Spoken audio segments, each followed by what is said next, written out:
नमस्कार. आज आपण बघणार आहोत इतिहास लेखन भारतीय परंपरा. पाश्चात्य इतिहास लेखनाची ओळख आपण मागील पाठात करून घेतली. या पाठात आपण भारतीय इतिहास लेखनाच्या परंपरांबद्दल माहिती घेणार आहोत. प्राचीन काळातील भारतीय इतिहास लेखन. प्राचीन काळामधील पूर्वजांचे पराक्रम, देवी देवतांचे परंपरा, सामाजिक स्थित्यंतरा, स्मृती केवळ मौखिक परंपरेने जपल्या जात होत्या. हडप्पा संस्कृतीमध्ये मिळालेल्या लेखांच्या आधारे भारतामध्ये लेखनाची परंपरा इसवी सन पूर्व 3ऱ्या सहस्त्रकापासून किंवा त्याही पूर्वीपासून होती असे दिसते. परंतु अजूनही ती लिपी वाचण्यात यश आले नाही. भारतात सर्वात प्राचीन लिखित साहित्य हे कोरी स्वरूपाचे आढळते. त्याची सुरुवात मौर्य सम्राट अशोकाच्या काळापासून म्हणजे इसवी सनापूर्वी 3ऱ्या शतकापासून होते. सम्राट अशोकाचे हे कोरीव लेख प्रस्तरावर आणि दगडी स्तंभावर कोरलेले आहेत. इसवी सनाच्या पहिल्या शतकापासून धातूची नाणे, मूर्ती, शिल्पे आणि ताम्रपट इत्यादी वरील कोरीव लेख उपलब्ध होतात. त्यावर महत्त्वाची ऐतिहासिक माहिती मिळते, जसे की संबंधित राजाचा काळ, वंशावळ, राज्यव्यवस्था, तत्कालीन शासन व्यवस्था, त्याची राजकीय घडामोडी आणि इतरत्र. प्राचीन भारतीय साहित्यामध्ये रामायण, महाभारत सारखे महाकाव्य, पुराणे, जैन आणि बौद्ध धर्म ग्रंथ, धार्मिक ग्रंथ याखेरीज परकीय प्रवाशांचे प्रवास वर्णन ही इतिहास लेखनाची महत्त्वाची साधने मानली जातात. त्यातील एक उदाहरण म्हणजे बाणभट्ट या कवीने लिहिलेले 7व्या शतकातील हर्षचरित हे संस्कृत महाकाव्य, ज्यामधून तत्कालीन सामाजिक, आर्थिक, राजकीय, धार्मिक आणि सांस्कृतिक वास्तववादी चित्रण केलेले दिसते. पाठातील पुढील भाग म्हणजे मध्ययुगीन काळातील इतिहास लेखन. इसवी सनाच्या 12व्या कल्हण याने लिहिलेल्या राजतरंगिणी हा काश्मीरच्या इतिहासावरील ग्रंथ आहे, ज्यात आत्ताच्या आधुनिक कल्पनेशी नातं जुळलेलं दिसून येते. या ग्रंथात कल्हणने त्या काळातील कोरीव लेख, नाणी, प्राचीन वास्तूंचे अवशेष, राजकुलांच्या अधिकृत नोंदी या साधनांचा काटेकोर अभ्यास करून ग्रंथ रचला आहे, असा उल्लेख त्यांनी स्वतः त्या ग्रंथामध्ये केला आहे. मध्ययुगीन काळातील मुस्लिम राज्यकर्त्यांकडे असलेल्या इतिहासकारांच्या लेखनावर अरबी आणि फारसी इतिहास लेखनांचा प्रभाव दिसतो. मध्ययुगीन इतिहासकारांमध्ये जियाउद्दीन बर्नी हा महत्त्वाचा इतिहासकार होता. त्याच्या तारीख-ई-फिरोजशाही या ग्रंथात त्याने इतिहासकारांचा हेतू आणि कर्तव्य स्पष्ट केले. इतिहासकाराचे कर्तव्य हे राजकर्त्यांच्या पराक्रमाचे आणि कल्याणकारी धोरणांचे वर्णन करून संपत नाही, तर त्यांच्या चुकीच्या धोरणांचे विवेचन ही करावे. तसेच संबंधित काळातील विद्वान व्यक्ती, अभ्यासक, साहित्यक आणि संत यांच्या सांस्कृतिक जीवनाचा प्रभाव घ्यायला हवा. मुघल बादशाहांच्या दरबारातील इतिहासकारांच्या दरबारात राज्यकर्त्यांच्या स्तुती आणि निष्ठा दिसून येते. मग त्यामध्ये येणारे पद्य, उतारे आणि चित्रांचा अंतर्भाव करण्याची पद्धत सुरू झालेली दिसते. मुघल साम्राज्याच्या संस्थापक बाबर याच्या तुझुक-ई-बाबरी या आत्मचरित्रामध्ये त्याने केलेल्या युद्धांचे वर्णन केले आहे. तसेच त्याचे प्रवास वर्णन, स्थानिक अर्थव्यवस्था आणि रीतिरिवाज, वनस्पतिसृष्टी यांची बारकाईने केलेली निरीक्षणे यांचाही समावेश आहे. इतिहास लेखनाच्या चिकित्सक पद्धतीच्या दृष्टीने अबुल फजल याने केलेल्या ऐतिहासिक कागदपत्रांचे संकलन आणि त्यांची कसून केलेली छाननी मधून त्याची संशोधन पद्धती पूर्वग्रहित आणि वास्तववादी होते असे मानले जाते. यासाठी त्याने लिहिलेल्या अकबरनामा या ग्रंथाचे विशेष महत्त्व आहे. बखर हा ऐतिहासिक साहित्यातील महत्त्वाचा प्रकार आहे, ज्यामधून शूरवीरांचे गुणगान, ऐतिहासिक घडामोडी, लढाया, थोर पुरुषांची चरित्रे याविषयींचे लेखन आपणास वाचायला मिळते. मराठी भाषेत विविध बखरी उपलब्ध आहेत. मग त्यामध्ये येणारी सर्वात महत्त्वाची बखर म्हणजे सभासद बखर, ज्यामधून छत्रपती राजाराम महाराजांच्या कारकिर्दीत कृष्णाजी अनंत यांच्या लेखनातून वाचायला मिळते. भाऊसाहेबांची बखर पानिपतची लढाईचे वर्णन करते. होळकरांची कैफियत मधून होळकरांचे घराणे आणि त्यांचे योगदान समजते. बखरींचे चरित्रात्मक, वंशानुचरित्रात्मक, प्रसंग वर्णनात्मक, पंथीय, आत्मचरित्रपर, कैफियत, पौराणिक आणि राजनीतीपर असे प्रकार आहेत. आधुनिक काळातील इतिहास लेखन आणि ब्रिटिश इतिहासकार. 20व्या शतकात ब्रिटिश राजवटीत भारतीय पुरातत्वाच्या अभ्यासाची सुरुवात झाली. त्या पुरातत्व खात्याचे पहिले सरसंचालक अलेक्झांडर कनिंगहॅमच्या देखरेखीखाली झाले. त्यांनी बौद्ध धर्मात उल्लेख असलेल्या स्थळांवर मुख्यतः लक्ष केंद्रित केले. पुढे जॉर्ज मार्शल यांनी हडप्पा संस्कृतीचा शोध लावला व त्यांनी भारतीय इतिहास इसवी सनापूर्वी 3ऱ्या सहस्त्रकापर्यंत किंवा त्याहून पूर्वीपर्यंत जाऊ शकतो हे सिद्ध केले. जेम्स मिल यांनी लिहिलेल्या the history of British India या ग्रंथाचे 3 खंड 1817 साली प्रसिद्ध झाले. त्यामध्ये त्याच्या लेखनातील वस्तुनिष्ठ दृष्टिकोनाचा अभाव आणि भारतीय संस्कृतीचा पूर्वग्रहित दृष्टिकोन दिसून येतो. सन 1841 मध्ये माउंट स्टुअर्ट एल्फिन्स्टन यांनी द हिस्ट्री ऑफ इंडिया हा ग्रंथ लिहिला, जो 1819 आणि 1827 मध्ये मुंबईचा गव्हर्नर होता. हिस्ट्री ऑफ द मराठाज हा ग्रंथ जेम्स ग्रँट डफ या ब्रिटिश अधिकाऱ्यांनी लिहिला. यावरून भारताच्या इतिहासामध्ये मराठा साम्राज्याचे स्थान महत्त्वाचे होते हे जाणून येते. या ग्रंथाचे 3 खंड आहेत. ग्रँट डफ यांच्या लेखनातून भारतीय संस्कृती आणि इतिहास यांना कमी लेखण्याची प्रवृत्ती दिसून येते, जी राजस्थानचा इतिहास लिहिणाऱ्या कर्नल यासारख्या अधिकाऱ्याच्या लेखनात आणि विल्यमसन यांच्या हिंदुस्थानच्या द्विखंडात्मक इतिहास यात देखील दिसून येते. डफ यांच्या इतिहास लेखनाच्या मर्यादा नीलकंठ जनार्दन कीर्तने आणि वि. का. राजवडे यांनी 19व्या शतकात दाखवून दिल्या. पाठातील पुढील महत्त्वाचा मुद्दा म्हणजे भारतीय इतिहास लेखन विविध तात्विक प्रणाली. त्यावेळी सर्वात पहिले येतं वसाहतवादी इतिहास लेखन.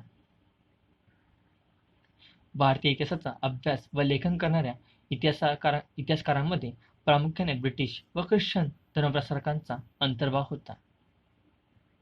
भारतीय संस्कृती गौण दर्जाची आहे असे पूर्वग्रहाचे प्रतिबिंब त्यांच्या देखील काहींच्या लेखनात स्पष्टपणे उमटलेले दिसते.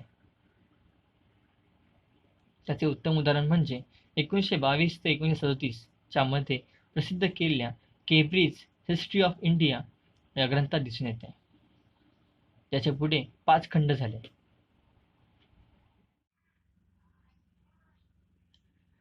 प्राच्यवादी इतिहास लेखन. प्राच्यवादी युरोपमधील अभ्यासकांमध्ये पूर्वीकडील संस्कृती आणि देश यांच्याबद्दल कुतूहल जागृत झालेले होते. त्यांना त्याबद्दल आदर, कौतुक असलेले काही अभ्यासक त्यांच्यामध्येही होते. त्यांना प्राच्यवादी असे म्हणतात.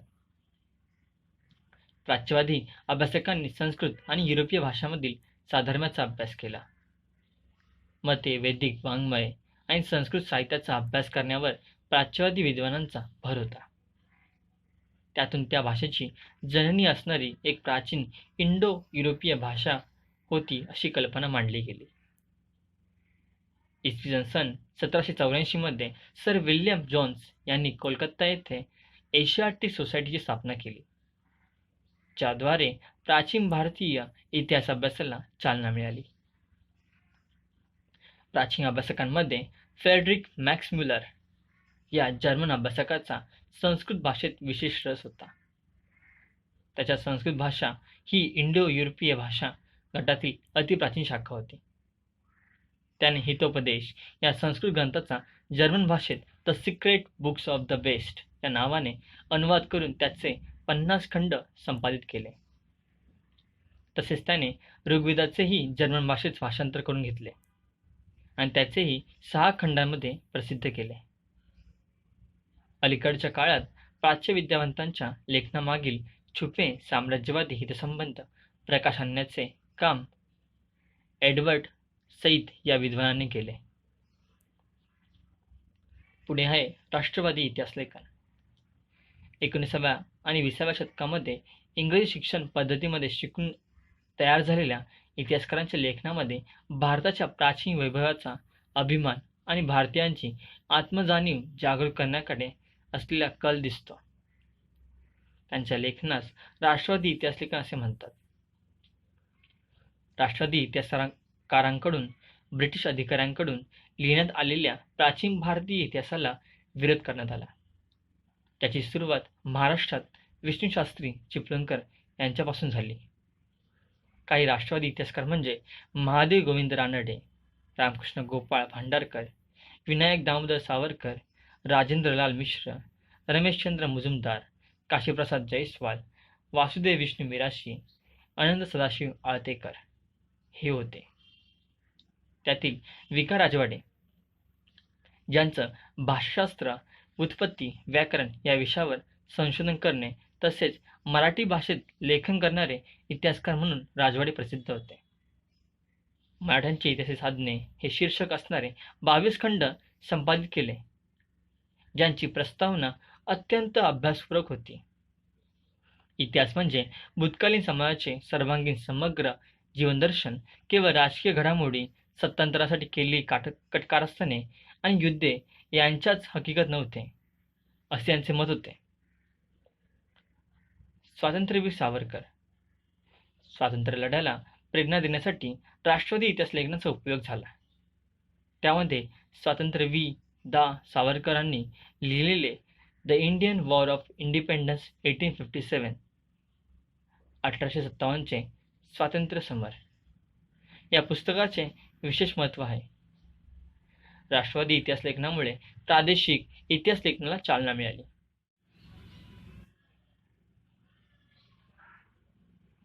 स्वातंत्र्योत्तर काळातील इतिहास लेखन. राजघराण्याच्या इतिहासावर भर देणारे इतिहास लेखन केले जात असतानाच स्वातंत्र्योत्तर काळात सांस्कृतिक, सामाजिक, आर्थिक, धार्मिक विचारसरणी, राजकीय प्रणाली, विज्ञान, समाज यांचा इतिहास अभ्यासण्याची आवश्यकता विचारवंतांना वाटू लागली. या काळात इतिहास लेखनात नवीन 3 वैचारिक प्रभाव आढळतात. त्यातला पहिला म्हणजे मार्क्सवादी इतिहास, दुसरा वंचितांचा इतिहास आणि तिसरा स्त्रीवादी इतिहास. मार्क्सवादी इतिहास म्हणजे या इतिहासात लेखनामध्ये आर्थिक व्यवस्था, उत्पादनाची साधने, पद्धती आणि उत्पादनाच्या प्रक्रियेतील मानवी संबंध यांचा विचार मध्यवर्ती होता. भारतामध्ये मार्क्सवादी इतिहास लेखनाचा अवलंब प्रभावीपणे करणाऱ्या इतिहासकारांमध्ये दामोदर धर्मानंद कोसंबी, कॉम्रेड श्रीपाद अमृत डांगे, रामशरण शर्मा, कॉम्रेड शरद पाटील इत्यादींचे योगदान महत्त्वाचे आहे. डांगे हे भारतीय कम्युनिस्ट पक्षाच्या संस्थापक सदस्यांपैकी एक होते. त्यांचे प्रिमिटिव्ह कम्युनिझम टू स्लेव्हरी हे मार्क्सवादी इतिहास लेखनाचे उदाहरण आहे. वंचितांचा इतिहास. मार्क्सवादी इतिहास लेखनातूनच वंचितांचे इतिहास लिहिण्याची प्रेरणा मिळाली असे म्हणतात. इतिहासाची सुरुवात समाजाच्या तळाशी असणाऱ्या सर्वसामान्य लोकांच्या स्तरापासून करायला हवी अशी कल्पना मांडण्यामध्ये अँटोनियो ग्रामची या इटालियन तत्त्वज्ञाचे महत्त्वाचे स्थान होते. या इतिहास लेखनामध्ये लोकपरंपरा हे महत्त्वाचे साधन मानले व या इतिहासाला महत्त्वाचे स्थान मिळवून देण्याचे कार्य रणजित गुहा यांनी केले. परंतु हेच कार्य रणजित गुहांच्या आधीपासून महात्मा फुले आणि डॉक्टर बाबासाहेब आंबेडकरांनी सुरू केले होते. महात्मा फुले यांच्या गुलामगिरी या पुस्तकात शूद्रातिशूद्रांचा इतिहास नव्याने उलगडून दाखवला. धर्माच्या नावाखाली स्त्रिया, शूद्र, अतिशूद्र यांच्यासोबत चाललेले गैरप्रकार त्यांनी यावरती लक्ष वेधले. वसाहतवादी आणि राष्ट्रवादी इतिहास लेखनात याच्याकडे दुर्लक्ष केले गेले होते. परंतु डॉक्टर बाबासाहेब आंबेडकरांनी ही गोष्ट केंद्रस्थानी ठेवून हू वेअर द शूद्रास आणि द अनटचेबल्स हे ग्रंथ वंचितांच्या इतिहासावर लिहिले. वंचितांच्या इतिहासानंतर येतं स्त्रीवादी इतिहास. स्त्रीवादी इतिहास लेखनामध्ये लेखिका ताराबाई शिंदे यांचे नाव आग्रही होते. त्यांनी पुरुषप्रधान व्यवस्था, जाती व्यवस्था यांना विरोध करणारे लेखन केले. 1882 मध्ये प्रसिद्ध झालेले स्त्री पुरुष तुलना हे भारतातील पहिले स्त्रीवादी लेखन समजले जाते. तसेच 1888 मध्ये पंडिता रमाबाई यांचे the high caste Hindu woman हे पुस्तक प्रसिद्ध झाले. स्वातंत्र्योत्तर काळात झालेलं लेखन स्त्रियांना घरी आणि कामाच्या ठिकाणी मिळणारी वागणूक, त्यांच्या राजकीय समतेचा हक्क यांसारख्या विषयांवर केंद्रित झालेले दिसते. अलीकडच्या काळात प्रसिद्ध झालेले मीरा कोसुमी यांचे crossing thresholds feminist ages in social history या पुस्तकाचा उल्लेख करता येईल. त्यात महाराष्ट्रातील पंडिता रमाबाई, भारतातील पहिल्या कार्यरत्न स्त्री डॉक्टर रमाबाई यांसारख्या स्त्रियांच्या जीवनावरील निबंध आहेत.